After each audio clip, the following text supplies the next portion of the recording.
తెలంగాణలో తెలంగాణ ప్రభుత్వం ఒక్కొక్క వర్గానికి ఒక్కో రకంగా మోసం చేయడానికి బయలుదేరింది. అందులో భాగంగా నిన్న గృహలక్ష్మి విషయం మనం చూసుకున్నాం. రెండవ విషయం నేను ఈరోజు ముఖ్యంగా మాట్లాడే విషయం ఏంటంటే రేషన్ డీలర్ల కోసం గతంలో చాలా సార్లు మాట్లాడినా మళ్ళోసారి ఇప్పుడు దాని విషయంలోనే మాట్లాడడానికి మేము ముందుకు వచ్చినాం. గతంలో 23 కోరికలతో అంటే 23 డిమాండ్లతో వీళ్ళు పెట్టినటువంటిది గతంలో 2018 కన్నా ముందు పెట్టినటువంటి డిమాండ్లలో మేము 20 డిమాండ్లను ఫుల్ఫిల్ చేస్తామన్న ఈ ప్రభుత్వం వచ్చి 5 ఏళ్లు దాటిపోవస్తున్నా కూడా కనీసం ఇంతవరకు ఆ డిమాండ్లను నెరవేర్చలేదు. పైగా నిన్న కాదు మొన్న మనం చూసినాం కేసీఆర్ కి పాలాభిషేకం ఎందుకు చేసినో కూడా తెలియదు కానీ పాలాభిషేకం అయితే జరిగింది.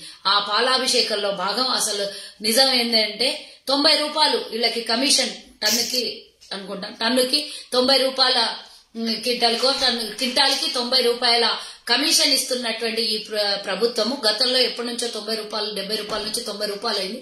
ఆ 90 రూపాయల నుంచి నిన్న 140 రూపాయలు చేయంగానే పాలాభిషేకం చేయించుకున్నటువంటి కేసీఆర్ వర్గం కొంతమంది ఉంటారు కదా, వాళ్ళు రెడీగా ఉంటారు, పాలతోని బర్రెలతోని రెడీగా ఉంటారు, బిందెల కమానం పాలాభిషేకం చేస్తారు. పాపం అమాయకులైనటువంటి మరోసారి మోసం చేయడానికి తెలంగాణ ప్రజలకు బయలుదేరినటువంటి ఈ ప్రభుత్వానికి నేను 2-3 ప్రశ్నలు మీ ముందు పెడుతున్నా. దానికి స్పందించాల్సినటువంటి అవసరం ప్రభుత్వానికి ఉంది, డీలర్లకు కూడా నేను ఈ రోజు చెప్తున్నా. ఈ రోజు కేసీఆర్ ప్రభుత్వం మిమ్మల్ని గతంలో ఇచ్చినటువంటి డిమాండ్లను నెరవేర్చకపోగా మరోసారి మోసం చేయడానికి 50 రూపాయలు పెంచినట్టే పెంచి ఈ రోజు హైదరాబాద్ లో గానీ సరౌండింగ్ మరి రూరల్ ప్రాంతాల్లో కానివ్వండి ఏ జీతగాడైనా పనిచేయాలంటే నిత్యావసరాల సరుకుల ధర ఎంత ఆకాశానికి కంటేనే మనకు తెలుసు. ఏ 5,000కో 2,000కో ఏ జీతగాడు పనిచేయడు, 10,000 15,000 ఇయ్యాలి. నువ్వు 50 రూపాయలు పెంచితే ఎన్ని టన్నులకు కనీసం నెలకి 5,000 రూపాయలు అదనంగా వాళ్ళకి లాభం వస్తుంది. గతంలో దానికైనా 70 రూపాయల నుంచి అప్పుడు 2.5 అప్పుడు 7,000 5,000 వస్తుంటే ఇంకో దానికి అదనంగా 5,000 పెరిగి వస్తుంది. 5,000 పెరిగి వస్తే జీతగానికి ఎంత ఇయ్యాలి జీతము? ఈ రోజు ఒక్క మడిగ కిరాయికి తీసుకొని వాళ్ళు పెట్టాలి అనుకుంటే మడిగ కిరాయి ఎంత ఉంటుంది? సంవత్సరానికి 8% 10% పెంచుతాడు, అదెంత అవుతుంది? ఈ రోజు కరెంటు బిల్లు, మెయింటెనెన్స్, వాళ్ళ కుటుంబ పోషణ ఎంత భారం పడుతుంది ఒక్కొక్క రేషన్ డీలర్ మీద? ఒక్కసారి ఆలోచించండి. వీళ్ళు గతంలో పెట్టినటువంటి డిమాండ్లలో చిన్న చిన్న డిమాండ్లు కూడా నెరవేర్చలేదు. వీళ్ళు గౌరవ వేతనము అడిగిర్రు, తర్వాత కొన్ని చిన్న చిన్న కండిషన్స్ పెట్టి అడిగిర్రు వీళ్ళు. అందులో గౌరవ వేతనం 20,000 కనీసం రూరల్ ప్రాంతాల్లో ఉన్న వాళ్ళకి 15,000 లేకపోతే పట్టణ ప్రాంతంలో ఉన్న వాళ్ళకి 20,000 ఎంతో కొంత ఇయ్యాలి.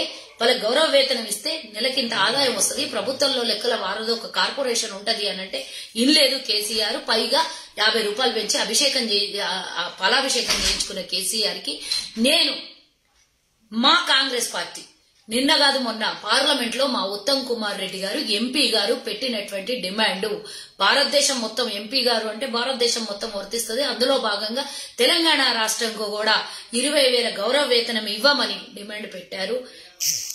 వారి ముందు నిన్న మాట్లాడడం జరిగింది లోక్సభలో. కాబట్టి నేను చెప్పేది ఒకటే మాట, ఈ 2 ప్రభుత్వాలు ఏమీ చెయ్యవు ఎవరికి కూడా. కేవలం చెప్పుకొని పబ్లిసిటీ కోసం 100,000 కోట్ల రూపాయలు పబ్లిసిటీ ఖర్చు పెడతారు తప్పించి మీలాంటి వాళ్ళకి ఏమీ చెయ్యదు, ఆదాయాన్ని కల్పించదు. ఇంకా పైగా ఇంకొక మాట కూడా, వీళ్ళకంటే హెల్త్ కార్డు ఇష్యూ చేసిందంట. అసలు రేషన్ డీలర్లే ఉండేది వైట్ కార్డు మీద, మరి వాళ్ళకి ఆరోగ్యశ్రీ ఆల్రెడీ వర్తిస్తుంది. మళ్ళా నువ్వు అదనంగా హెల్త్ కార్డుల ద్వారా ఇచ్చిందేంది? వాళ్ళకి స్పెసిఫిక్ గా మళ్ళా వాళ్ళకి హెల్త్ కార్డులు ఏమేమి ఇచ్చారో ఒక్కసారి వివరిస్తే బాగుంటుందని ముఖ్యమంత్రి గారికి, లేకపోతే శాఖకు సంబంధించిన గంగుల కమలాకర్ గారిని నేను ప్రశ్నిస్తున్నాను. మీ దగ్గర కూర్చొని పోయినటువంటి కొంతమంది డీలర్ల నాయకులు వాళ్ళని సంజాయించి పంపించిన 50 రూపాయలకే కథం చేసిన వాళ్ళ కథ. కాబట్టి నేను చెప్పేది ఒకటే, వీళ్ళిద్దరి వల్ల ఏం కాదు. ఇంకో 2-3 నెలల్లో కాంగ్రెస్ ప్రభుత్వం తెలంగాణలో వస్తుంది. మీరు పెట్టినటువంటి 23 డిమాండ్లు సాధారణమైనటువంటి డిమాండ్లు కాబట్టి ఆ 23 డిమాండ్లని కాంగ్రెస్ పార్టీ మేనిఫెస్టోలో కూడా పెడుతుంది, ఆమోదం కూడా తెలుపుతుంది. డెఫినెట్ గా మిమ్మల్ని గతంలో బాగు చేసింది కాంగ్రెస్ పార్టీ, ఇప్పుడు కూడా మీ జీవితాల్ని మీ కుటుంబాన్ని కూడా రక్షించేది కాంగ్రెస్ పార్టీ. కాబట్టి ఏదైతే ఉత్తమ్ కుమార్ రెడ్డి గారు పార్లమెంట్ లో ప్రస్తావన తీసుకొని వచ్చిండ్రో ఆ ప్రస్తావనకి అదనంగా కూడా ఇంకా పెంచే అవకాశాలు ఉంటాయి. ఎందుకంటే రేట్లు విపరీతంగా పెరిగిపోయినాయి, నిత్యావసరాల సరుకుల ధరలు పెరిగిపోయినాయి, బతుకు భారంగా ఉన్నటువంటి సమయంలో ఆ సమయాన్ని బట్టి ఇంకా మీకు మంచి అవకాశాన్ని ఇస్తే తప్పించి తగ్గించదు. మరో మాట, ఈ రోజు మరి ఫింగర్ ప్రింట్ తీసుకొని తంబు తీసుకొని ఇక్కడ ఇస్తున్నారు. కానీ గోడౌన్ల నుంచి వచ్చే సరుకు ఏదైతే వీళ్ళకు బియ్యం వస్తుందో ఆ బియ్యంలో కోత ఇప్పటికీ 7 కిలోలు 8 కిలోలు కోత వస్తూనే ఉంది.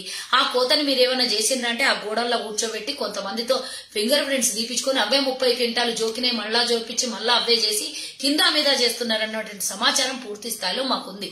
మళ్ళా అప్పటికన్నా ఎక్కువ కిలో 2 కిలోలు తగ్గుతున్నాయే తప్పించి ఏ మాత్రం కరెక్ట్ గా రావట్లేదు. కాబట్టి ప్రభుత్వం కళ్ళు మూసుకొని నిద్రపోతుందా?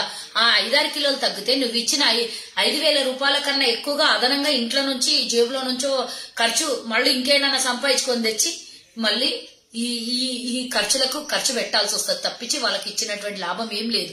మీరు గోడౌన్స్ మీద కంట్రోల్ ఏం చేస్తున్నారు? డీలర్లకి సరుకు పంపించే ముందు, లారీలు ఎక్కించే ముందు మీరు ఇస్తున్నటువంటి అక్కడి నుంచి కంట్రోల్ చేసి కరెక్ట్ గా లెక్క తూకం ప్రకారం వస్తుందా లేదా అని గంగుల కమలాకర్ గాని ఆ సిబ్బంది కానివ్వండి ఏం చేస్తున్నారు అనేది కాంగ్రెస్ ప్రశ్న. కాబట్టి 1,00,000 ప్రశ్నలు మీ మీద ఉన్నాయి. రేషన్ డీలర్లను గతంలో ఆదుకుంది కాంగ్రెసే, వచ్చే ప్రభుత్వంలో కూడా అదనంగా ఇంకా కాంగ్రెస్ ప్రభుత్వము చౌక ధరలకి రేషన్ షాపులలో ప్రభుత్వ పరంగా పేదలకి ఇంకా ఇయ్యబోతుంది. గతంలో కిరణ్ కుమార్ రెడ్డి హయాంలో కూడా ఇచ్చినాం. రేపు వచ్చే ప్రభుత్వంలో కూడా ప్రజల్ని, పేద ప్రజల్ని, వైట్ రేషన్ కార్డు ప్రజల్ని ఆదుకునేది కాంగ్రెస్. ఇప్పుడు వచ్చేదంతా కాంగ్రెస్ ప్రభుత్వమే కేంద్రంలో, రాష్ట్రంలో. మీ కోరికల్ని డెఫినెట్ గా కాంగ్రెస్ తీరుస్తుంది. ఈ 2 ప్రభుత్వాల వల్ల కాదని నేను క్లియర్ గా తెలియజేస్తున్నా.